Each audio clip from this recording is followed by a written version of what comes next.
We don't always notice the moment a family decides you're the safe one to take from.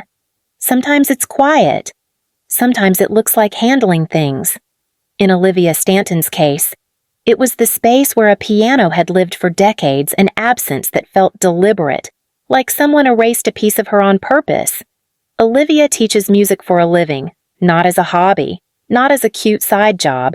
It's how she pays rent, how she breathes, how she keeps something steady in a life that has rarely been gentle with her.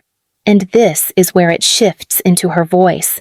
I remember the smell first, lemon polish and old wood, the kind that clings to your sweater even after you leave. Beatrice Stanton's house in Westchester always had that smell. My grandmother didn't believe in covering things up. No candles, no tricks, just clean floors, sunlight, and the truth. That Thursday, rain tapped the windows like impatient fingers. I let myself in with the key she'd given me years ago and walked straight to the living room, thinking about the photo albums she wanted from the cabinet near the piano. Except the piano wasn't there. The corner looked wrong. Too open. Too empty. There was a pale rectangle pressed into the carpet where the legs used to sit, like the room had been holding its breath. I didn't move for a second, just stared.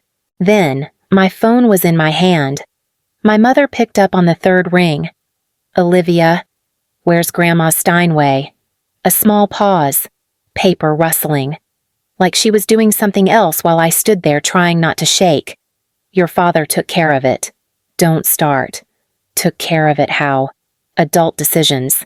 Your grandmother doesn't need noise. My throat tightened. "It's not yours to decide." Her voice cooled. "I'm not doing this right now."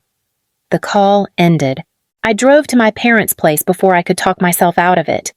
The second I stepped inside, I heard laughter from the kitchen, bright, careless. Chloe's laugh. My father, Edward Stanton, stood near the counter with a drink in his hand like it was a normal evening. He looked at my face and didn't bother pretending. "You found out. You sold it." He took a slow sip. "We sold it." My lungs felt tight. Grandma promised that to me. Vanessa stepped in from the hallway, dressed like she was heading to dinner somewhere expensive. "Olivia, this isn't about you." Chloe appeared behind her, swinging a set of keys around one finger, a red leather fob, glossy and new. "Congratulations." She smiled, sweet like a blade. "You're finally paying attention." My father's tone stayed flat. "The dealer paid around $165,000 for the piano and some other pieces. Good money. We needed to move fast. For a car." My voice came out thin. $98,500. Chloe sang, lifting the keys higher. "It's not even the top trim." Vanessa's eyes locked on mine. "If you tell your grandmother and she gets upset." She let the words hang there, heavy. "If something happens, that's on you." We've heard plenty of families threaten money.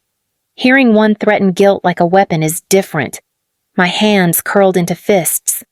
"Don't put that on me." Edward set his glass down. "Go home. Olivia, be reasonable." I didn't nod. I didn't apologize. I just turned and walked out. My heart hammering so hard it felt loud enough for the whole house to hear.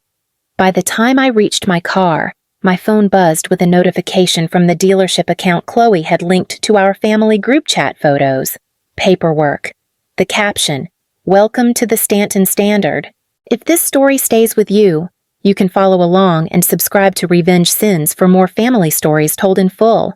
The way they happened. I sat there in the dark, staring at that photo, and something in me went still. I wasn't keeping the peace anymore. The hospital called on a Tuesday afternoon, right after my last lesson of the day. My phone buzzed in my coat pocket while I was packing up flashcards and tiny keyboards. I already knew who it was before I answered. "Your grandmother had another episode." My father's voice came through, clipped and efficient. "She's stable, but they're moving her to hospice. Family meeting in an hour. No hello, no pause. I'm on my way." When I got there, they were already together. My parents stood near the windows like they were waiting for a realtor. Chloe sat in one of the plastic chairs, scrolling, one leg crossed over the other, heel bouncing. Edward looked up first. Good. You're here. Vanessa adjusted her purse on her shoulder. We need to sort out responsibilities. That was the word she used. Responsibilities. Edward spoke again, already in motion. Someone needs to visit daily. The nurses recommend consistency. Vanessa nodded. Your father and I have the business, and Chloe's in a delicate phase right now. Chloe didn't look up. Daniel's parents are flying in next week. Edward turned to me. So that leaves you. I waited. He didn't fill the silence. Your schedule's flexible, Vanessa added, almost kindly. You're not tied to an office. I swallowed. I teach 37 students a week. Edward waved it off. You manage your own time. Chloe finally glanced up. You're good with her anyway. She listens to you. Vanessa smiled at that, relieved. Exactly. It makes sense. I felt something tighten in my chest, slow and familiar. Of course, I heard myself say. I want to be there. Edward nodded, already satisfied. Keep us updated if anything changes. As they turned away, Vanessa leaned closer to Chloe. Her voice dropped, but not enough. At least Olivia's useful for something. They didn't look back to see if I'd heard. We noticed how quickly the decision landed, how little room there was for refusal, how easily it became settled. I walked down the hallway alone. The lights hummed overhead. My shoes squeaked against the floor with every step. Grandma's room smelled like lavender. She insisted on it. Said antiseptic made everything feel like a lie. She looked smaller than I remembered, but her eyes sharpened when she saw me. There you are, she said. Sit. Tell me what they decided. I took her hand. It felt lighter than it should have. They want me to come every day. She smiled, not surprised. Of course they do. I don't mind, I said quickly. She squeezed my fingers. You always say that. I didn't answer. I just stayed there, listening to her breathe, already carrying the weight they'd handed me like it was natural. The days settled into a rhythm after that. School in the morning, hospice in the afternoon. My car started to smell like sheet music and hand sanitizer. Grandma was usually awake when I arrived, propped up, glasses on, television muted. She hated background noise. You look tired, she told me one evening as I pulled the chair closer to her bed. I'm fine. She watched me for a second. That's not an answer. I smiled anyway and reached for the stack of old programs on her tray.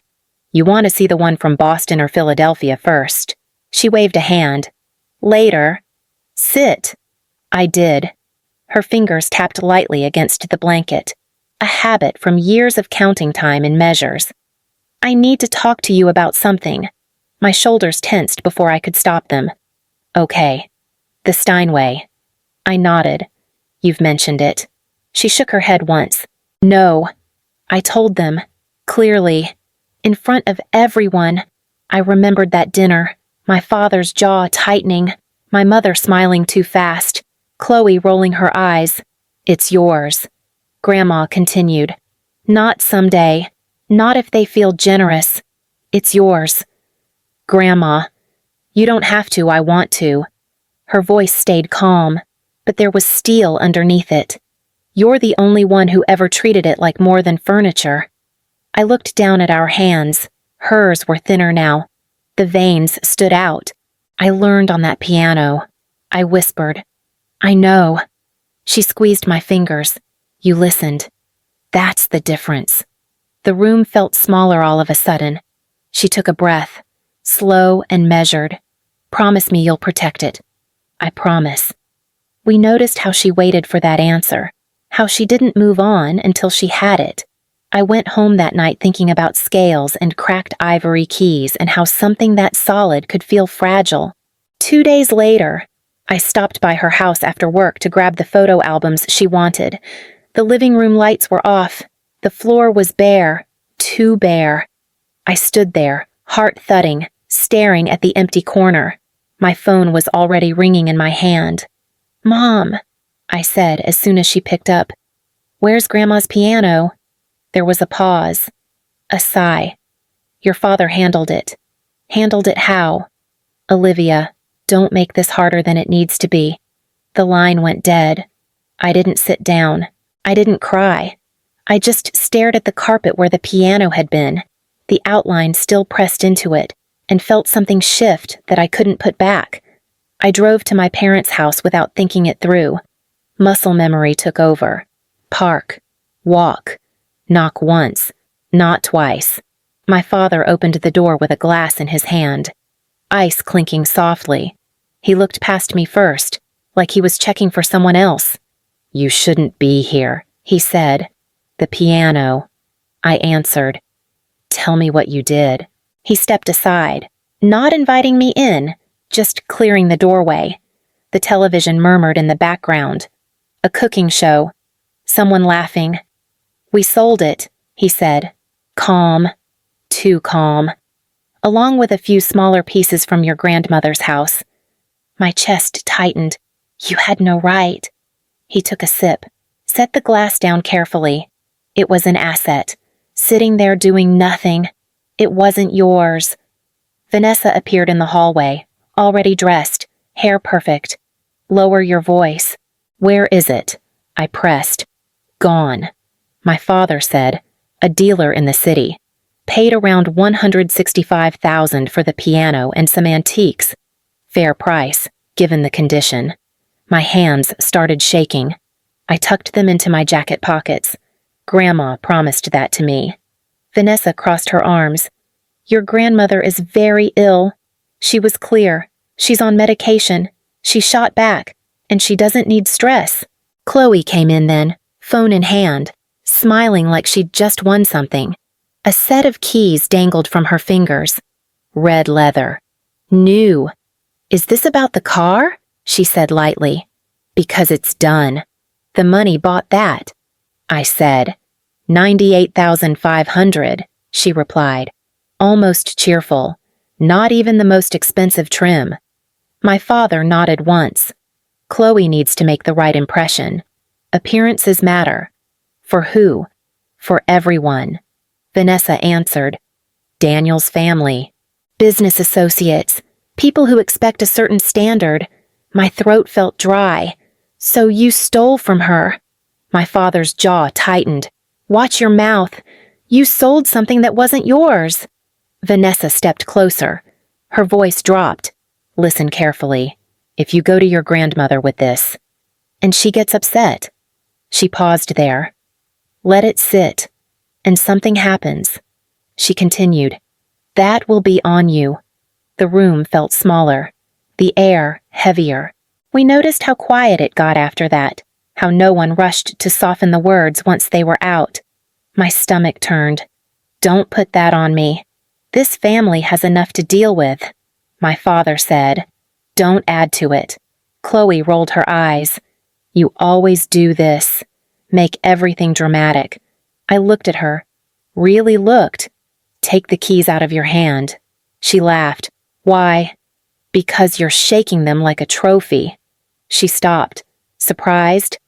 "I didn't ask for your opinion," my father said. "I'm not giving it," I replied. "I'm telling you this ends here." Vanessa's expression hardened. "Go home, Olivia. Be reasonable." I turned toward the door. My legs felt heavy, but steady. "Behind me," my father added. "Think about what you'd be responsible for." I didn't answer. By the time I reached my car, my phone buzzed. A notification from the family group chat. A photo of the Mercedes in a showroom. Chloe leaning against it. The caption read, "Finally." I sat there with my hands on the wheel, breathing slow, something inside me cooling over. They thought guilt would keep me quiet.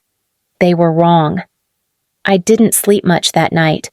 I sat on the edge of my couch with my shoes still on, jacket folded beside me like I'd be leaving again any minute. The apartment was quiet in that way that makes your thoughts louder than they need to be. My phone lit up once around midnight. A message from Vanessa. Please don't upset your grandmother. Let things settle. I stared at it for a long time, then turned the phone face down. The refrigerator hummed. Somewhere outside, a car alarm went off and then stopped. Ordinary sounds. Life moving forward without asking. I kept hearing her voice in my head. That will be on you. I pressed my palms against my knees until the shaking eased. The threat wasn't loud. It didn't need to be. It was designed to sit there, heavy, until I folded. I thought about the way Grandma looked at me when she made me promise. How she waited. How she didn't rush me. Around 2 a.m. I stood up and walked into the bathroom. I splashed water on my face, looked at myself in the mirror. My eyes were red. My mouth set too tight. You're not responsible for their choices, I said out loud, testing the sound of it. The words felt unfamiliar, but not wrong. I picked up my phone again and opened the photos I'd taken earlier that week. Grandma at the window, light catching her hair, her hands resting on the blanket, fingers curved like they were still counting time. I scrolled to the family group chat, hovered over the exit button, then closed it without tapping. Not yet. We noticed how the decision didn't arrive with drama, just a quiet settling, like something heavy finally being set down. By the time my alarm went off, the sky was already lightening. I pulled on clean clothes, tied my hair back, and grabbed my keys. At Hospice, the hallway smelled like coffee and disinfectant. A nurse nodded at me as I passed. Grandma was awake, staring out the window. "Morning," she said softly.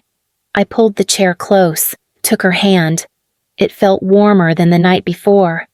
"Grandma," I started, then stopped. My throat tightened.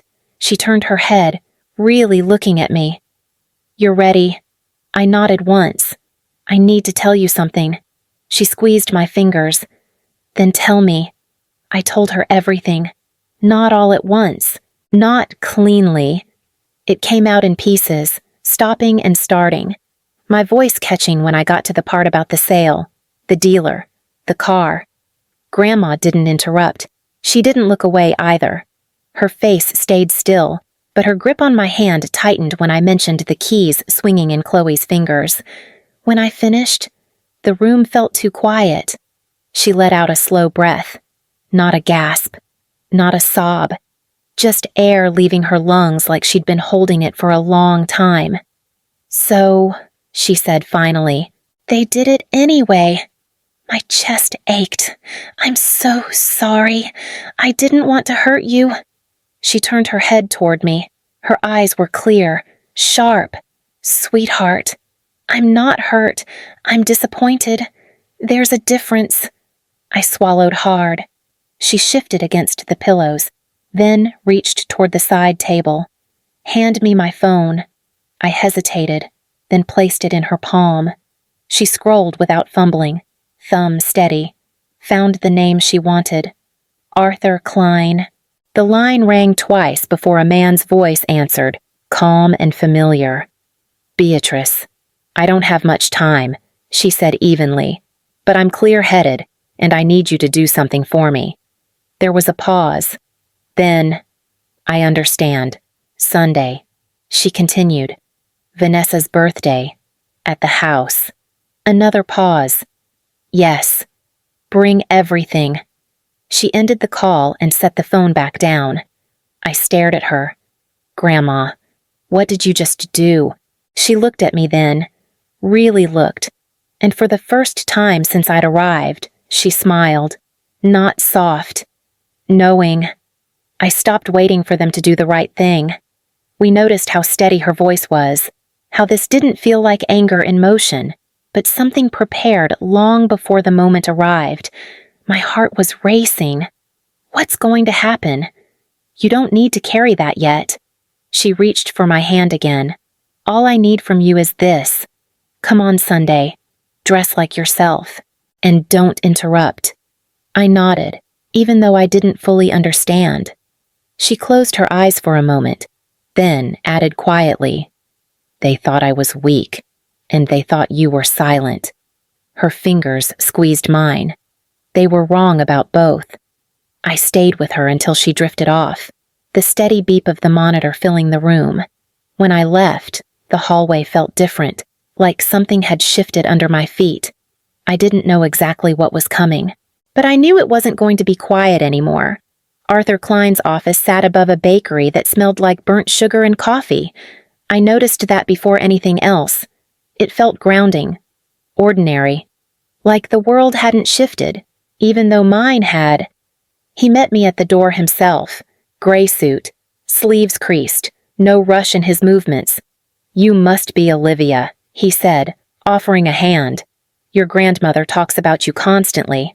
I followed him into a small conference room. He didn't start with paperwork. He poured water into 2 paper cups and slid one toward me.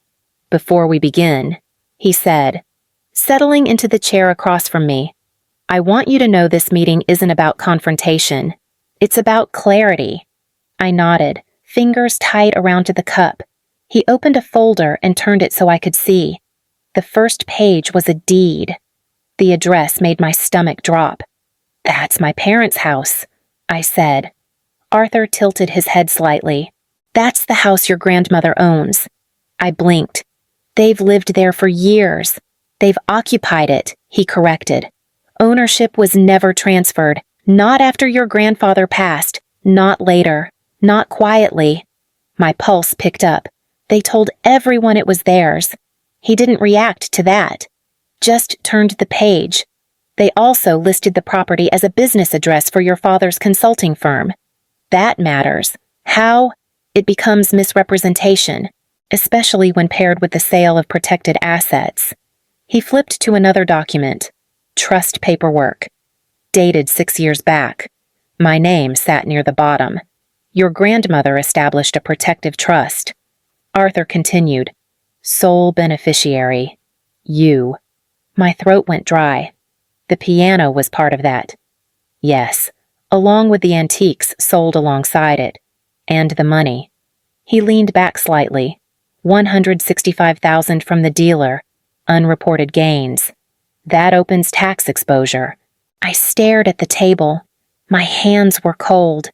We noticed how the silence stretched there, how this wasn't shock anymore, but recognition settling in. Arthur spoke again. Quieter. "Your grandmother anticipated resistance. That's why this was structured early." I swallowed. "What happens now?" "That depends," he said. "Sunday creates a legal moment. Witnesses. Statements made publicly. Once the truth is out, consequences follow quickly." "Like what?" He didn't smile. "Restitution. Loss of credibility. Business fallout. Your father's partner is already uneasy." I exhaled slowly. "They're going to say I manipulated her." Arthur nodded once. "They always do." I looked up, and Chloe. "The vehicle is titled in her name," he said. "Liquidation won't cover the full amount. Residual debt will remain." My chest tightened, but I didn't interrupt. Arthur closed the folder. "Your grandmother asked me to tell you one thing." "What?" "That you don't need to rescue anyone this time."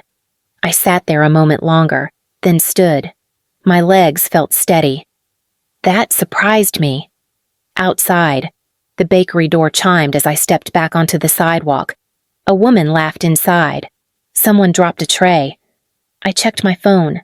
A message from the family group chat. "Vanessa dressed nicely on Sunday." I slipped the phone back into my bag. This time, I wasn't walking into their house as a guest. I was walking in knowing exactly who owned it. The house looked the same from the outside. Lights on, cars lining the curb, laughter spilling through the open front windows like nothing underneath had cracked. I parked down the block and walked the rest of the way. My heels clicked louder than I expected. I'd chosen a simple black dress. No statement, no armor, just me. Inside, Vanessa was already holding court near the kitchen island, a glass of champagne in hand. 60 looked good on her. She wore it like proof. "Olivia," she said when she spotted me. "Smile tight." "You made it." I said I would. Edward stood nearby, relaxed, confident. Chloe leaned against him, phone out, checking messages as guests drifted around her. The red leather key fob rested on the counter beside her glass. Vanessa touched my arm briefly. Try not to cause a scene. I nodded once and stepped away.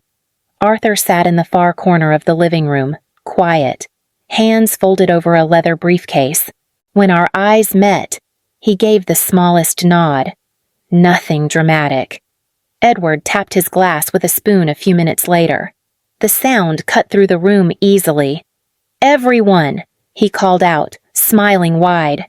"If I could steal a moment." The chatter faded. Chloe straightened. Edward gestured toward the front windows. "As many of you know, today we're celebrating Vanessa. And we also have some exciting family news." Vanessa lifted her chin. Edward continued, voice smooth. "Beatrice wanted to invest in the next generation, so she made a generous choice." Chloe picked up the keys, already grinning. "The Mercedes outside," Edward said proudly. "A gift, paid for by the sale of a piano that had been sitting unused for years." A few guests murmured. Someone clapped. I felt my jaw tighten, but I didn't move. Arthur stood. "Excuse me," he said calmly. "I need to correct that statement." The room froze in stages, heads turning, glasses lowering. Edward frowned. "Who are you?" Arthur stepped forward, opening his briefcase. Arthur Klein, Beatrice Stanton's attorney. Vanessa's smile slipped. "This is inappropriate." Arthur laid the deed on the table. "This house has never been transferred to Edward or Vanessa Stanton. It remains the property of Beatrice Stanton." A hush fell.